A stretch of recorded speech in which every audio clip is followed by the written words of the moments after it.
dia, galera! Bem-vindos ao Loop Matinal dessa quinta-feira, dia 17 de março, com as notícias mais relevantes sobre o mundo da tecnologia. Quem fala aqui é o Marcos Mendes, e hoje no seu Loop Matinal do Loop Infinito vou falar da condenação do responsável pelo vazamento das fotos de celebridades nuas em 2014, fóruns de suporte da Apple em português, campanha publicitária promovendo o Apple News, Flux no Android, Instagram mudando a ordem de exibição na timeline, Apple querendo expandir a criptografia do iCloud, documento da Apple em resposta ao Departamento de Justiça americano, Waze avisando a hora de sair, Sony comentando a iniciativa multiplataforma do Xbox e a Microsoft prometendo atualização bacana no app nativo de mapas do Windows 10. Vamos lá!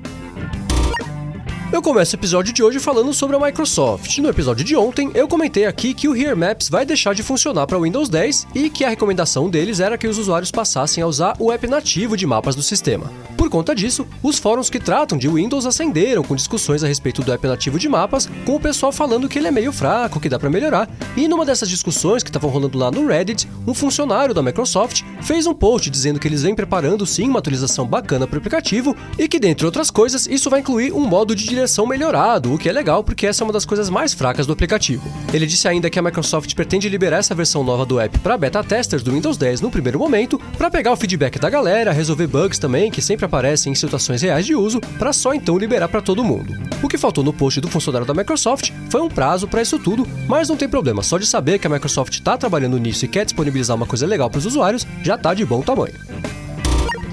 No episódio de terça, eu comentei aqui que o Xbox passaria a permitir que os usuários se conectassem a PCs e Playstations para jogar em modo multiplayer, o que é uma coisa bem bacana. O problema é que para isso dar certo mesmo, todo mundo vai ter que depender da adoção dessa iniciativa por parte de outras plataformas, porque só assim as coisas vão funcionar direito. Por conta disso, a Sony se pronunciou sobre o caso e disse que o PlayStation vem dando suporte a jogos multiplataforma junto com o PCs desde 2002 e que eles não têm nenhum problema em conversar com quaisquer estúdios ou desenvolvedores que tenham interesse em disponibilizar esse suporte universal entre todas as plataformas. Legal ver que, pelo menos em teoria, todo mundo tem interesse em fazer isso acontecer. Agora é esperar para ver se isso sai mesmo do papel.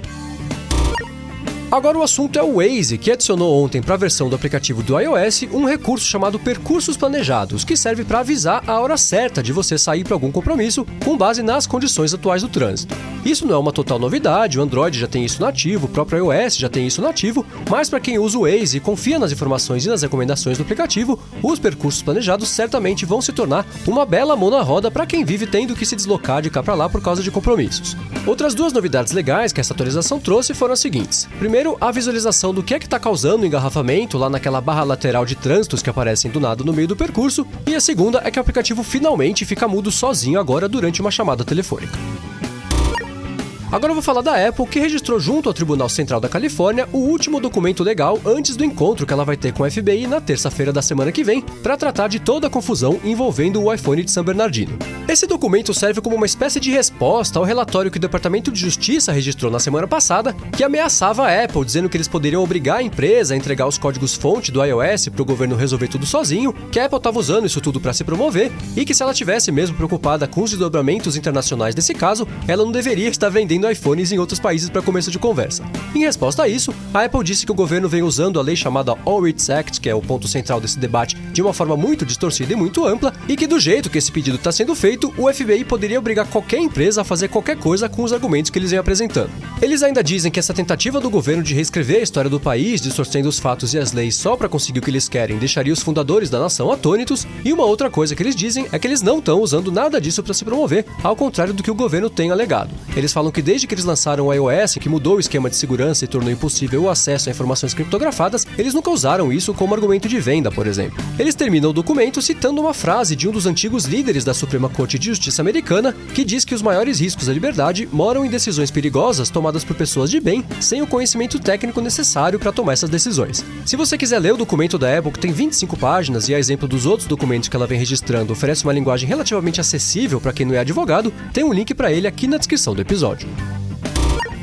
Ainda sobre esse assunto, ontem o Wall Street Journal publicou uma matéria em que eles dizem que a Apple vem trabalhando para aumentar a criptografia do iCloud, o que era mesmo um desdobramento meio óbvio que ia acontecer depois de toda essa briga com o FBI. O que acontece é o seguinte, hoje a Apple não tem como acessar os dados criptografados que ficam armazenados no aparelho, mas ela tem como acessar alguns dados criptografados que ficam lá na nuvem, lá no iCloud. Isso permite, por exemplo, que a justiça mande ela acessar esses dados para repassar para a polícia e ela tem que cumprir essa ordem. Agora, de acordo com a matéria do Journal, os engenheiros e os executivos da Apple vêm investigando formas de impedir que eles mesmos consigam acessar as informações criptografadas no iCloud sem que isso se torne uma inconveniência para os usuários quando eles precisarem redefinir a senha da conta, por exemplo. Eles querem encontrar um jeito de não limitar em nada a vida dos usuários e, ao mesmo tempo, não terem mais como acessar as informações guardadas na nuvem, mesmo que o documento apareça lá, obrigando ela a fazer isso. Depois de toda essa briga com o FBI, era bem óbvio que esse tipo de coisa ia acabar acontecendo. Cada vez mais as empresas vão começar a procurar formas de não ter nem como acessar ou repassar as informações dos usuários para os governos, e não vai demorar muito para esse começar a ser um pedido que vai vir por parte dos próprios usuários.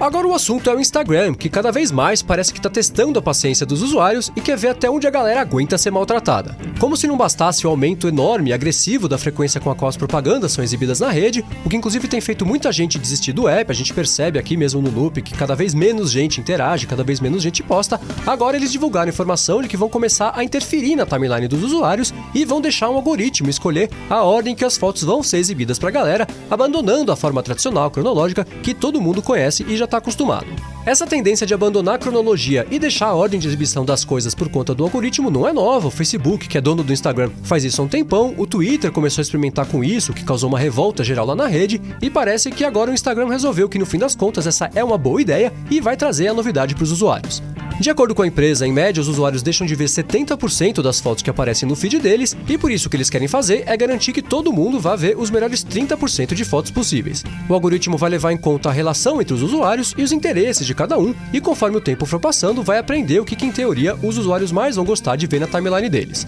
Por último, o Instagram disse que por enquanto só uma porcentagem bem pequena dos usuários vai ter a timeline bagunçada, e com base no desempenho do recurso, eles vão ou não tornar isso padrão para a plataforma como um todo. E agora eu vou falar do aplicativo Flux, que é aquele que muda a tonalidade da tela, deixa ela mais amarelada à noite, para a vista do usuário já ir relaxando conforme for chegando a hora dele dormir. Depois de muita espera, agora o Flux finalmente está disponível para Android, mas por enquanto só funciona para quem destrava o aparelho fazendo root. Eles disseram que a versão do app que eles disponibilizaram lá na Play Store é uma espécie de preview e por isso está funcionando com o que eles chamaram de qualidade beta. O app ainda está em fase de desenvolvimento, mas eles resolveram que valia a pena lançar o Flux para Android agora, possivelmente por conta da discussão toda a respeito de apps assim que tem rolado nas últimas semanas. Se você tiver feito root no seu Android e estiver a fim de testar o Flux, tem o link para o download dele aqui na descrição do episódio.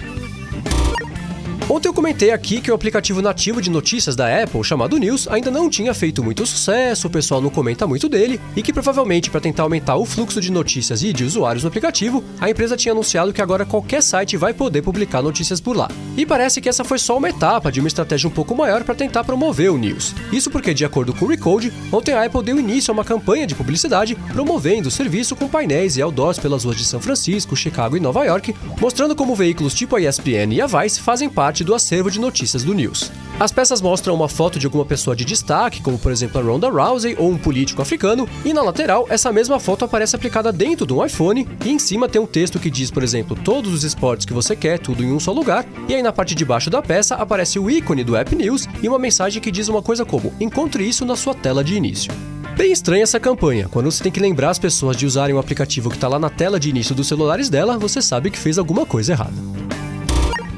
E falando em dar errado, a Apple sempre teve um fórum de ajuda oficial, onde os usuários podem postar dúvidas e problemas que geralmente são respondidos e até resolvidos por outros usuários mais experientes. Esses fóruns sempre foram de grande ajuda, tem muita informação útil por lá, mas o problema é que eles sempre estiveram em inglês. Para quem não manja muito da língua do Shakespeare, o negócio era recorrer a fóruns brasileiros, como os do blog do iPhone ou do Mac Magazine, que também contam com comunidades bem ativas e bem solícitas para tentar resolver problemas. Só que agora, provavelmente para tentar desafogar um pouco a demanda da Genius Bar para resolver problemas mais simples, a Apple finalmente estreou uma versão em português do fórum oficial da empresa. As comunidades de suporte, como eles são chamados, são divididas em categorias, como por exemplo iCloud, Apple TV, Apple Watch, iPhone, iPad e por aí vai. Se você quiser acessar e se registrar nas comunidades de suporte, tem um link para essa novidade aqui na descrição do episódio.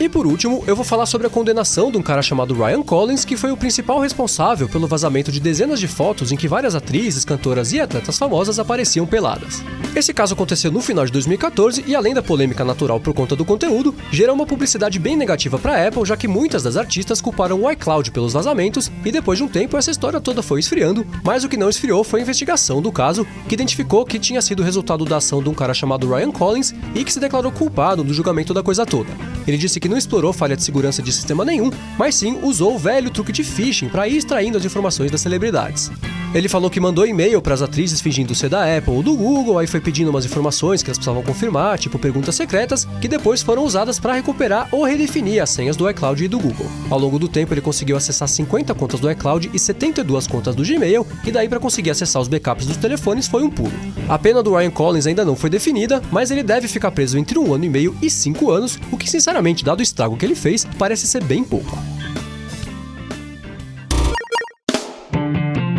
É isso aí, galera. O Loop Matinal do Loop Infinito vai ficando por aqui. Os links das notícias de hoje vocês encontram aqui na descrição do episódio e também lá no youtube.com/loopmatinal e no soundcloud.com/loopmatinal. Se você quiser falar comigo no Twitter, procura por MVC Mendes que eu tô sempre por lá. Obrigado a todos pela audiência, não deixe de se inscrever lá no canal do Loop Infinito no YouTube e eu volto amanhã de manhã pro episódio 100 do podcast. Falou!